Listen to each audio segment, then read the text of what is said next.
Mrs.Wiemann here, my buddy Mendel. We're going to bring you the bone building lab today. So you're watching this video, you either missed in-person class or maybe you don't have the stuff to do this at your house. Totally cool. Mendel and I are ready to help you out. So we've been learning about body systems, specifically the skeletal system. The skeletal system consists of your 206 bones. Our 206 bones have one particular function, and that is to give our bodies structure. Also, in part, gives our bodies protection. So we're going to look at the strength and shape and structure of bones in this lab. Some background information on bones. There's two broad categories of bones. We have axial bones. Axial bones are the bones in the torso. These are the bones like the rib cage and the spine and the hips. These are the things that protect our inner, very precious organs. Our heart, our lungs, the things that we need to be protected. So these are our axial bones. All of the other bones, the bones in our arms, the bones in our legs, those are called appendicular bones because this is an appendage. Appendicular bones are all the things that flap around arms, legs. These are, and even shoulder blades and things like that, those are appendicular bones. These bones are super important because they bear the weight of our entire bodies, particularly the appendicular bones in your legs. Those are super important because they bear the weight of your entire torso, like everything. So they have to be really, really strong. So let's pause here and look at an image of the types of bones.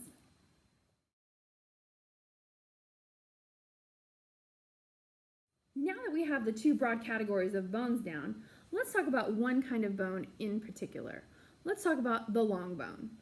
Long bones are the bones that you would picture when you picture bones. They're these. They're these bones that are long and skinny, and they have these spongy, bulbous parts on the ends that usually connect to other parts. There are joints. There's connective tissue here that helps things move around. So this is a long bone. This is a long bone. Most of your appendicular bones that are the strongest are long bones. So what's the structure of a long bone? Let's check that out.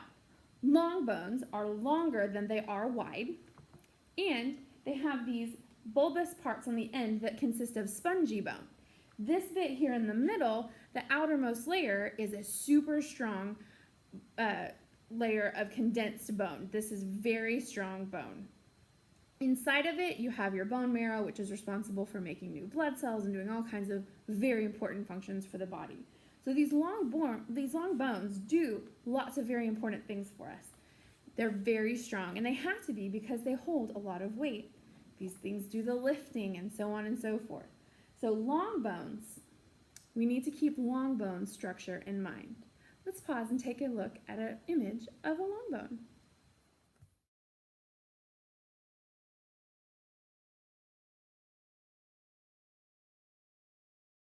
Now that we've got the image of the long bone stuck in our brains, we're going to look at our experiment today where we're going to be testing the strength of different structures of long bones. So what we've done in our lab is we've cut out the pages from our ISN and we have folded them and taped them into bones of three different shapes. We have square bone, which you will see structurally is a square. We have a circular bone, which you will see we folded and taped structurally to be a circle. And then we have a triangular bone, which you will see is triangular. So we're going to see which one of these shapes is going to hold up the most weight, which is going to be the most supportive. So let's do that. We're going to start off with the circular bone. For this, you are also going to need the bone building lab sheet that is in your ISN. It looks like this. We're going to record some numbers here in this top box, and the numbers are very simple. We're going to see how much stuff these bones can hold. So for this experiment, I'm using books. I have 5 books. These books are all the same. They have the same volume, they have the same mass, they weigh the same. These are identical books. So we're going to stack these one by one on top of our bones until our bones can hold no more. we're going to record the number of books that our bones can hold. Okay, are we ready? We're going to start with our circular bone, and I want to make sure that I have this oriented correctly. So this said table down. The reason this is down because that's my smoothest edge. I cut this edge, so just in case I cut it a little crooked, I want that to be the top. All right, Mendel, you ready? He was born ready. Okay. 1.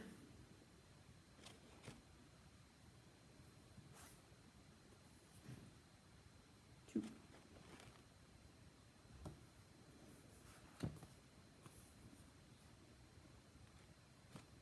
3.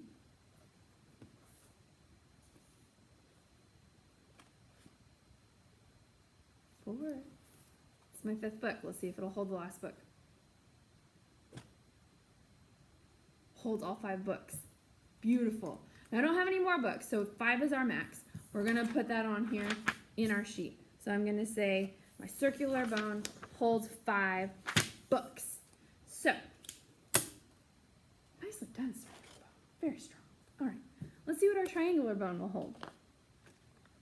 Triangular bone. Again, I've got a book side and a table side. I want to orient that correctly. Put that there. Ready for this one? Think this is going to be less or more?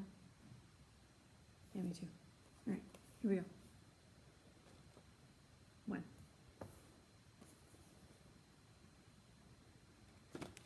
Ooh, that did not hold. Okay, so triangular bone really only successfully held the 1 book. So I'm going to write 1 in our chart. We are recording our data. So 1 book. Wow. Way to go, triangular bone. All right. Final one, the square bone. All right, I want to make sure that I've got my table side down. Here we go. I think so too. All right, ready? 1.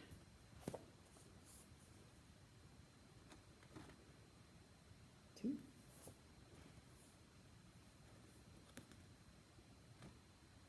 3. Might hold all of them. Let's see. 4. Will it hold the last book? It did it. Oh my gosh. Okay, so it held all 5 books. So I'm going to write 5 again for my square. And then we have to talk to our classmates. We need a class average. That's what this bottom row is. This is where you need to check in with your teacher and see what was the class average. You need to tell them what your numbers were so that your numbers can be included in our class average. So check in with your teacher for your class averages, and then we're going to answer the questions beneath here. For this, we're going to need to remember those important facts that we learned about long bones and the structure of bones. The ones that were most successful for us individually were these 2 shapes. What is it about these 2 shapes that made them stronger, that made them able to hold more weight than this one? I don't know. You decide. Think about structure versus function. What are the benefits of having these shapes? Well, that's it for our bone building lab. Answer the questions, get your class averages so you can see overall what was the most successful shape, and go from there. Thanks for joining us. We appreciate it. We'll see you next time.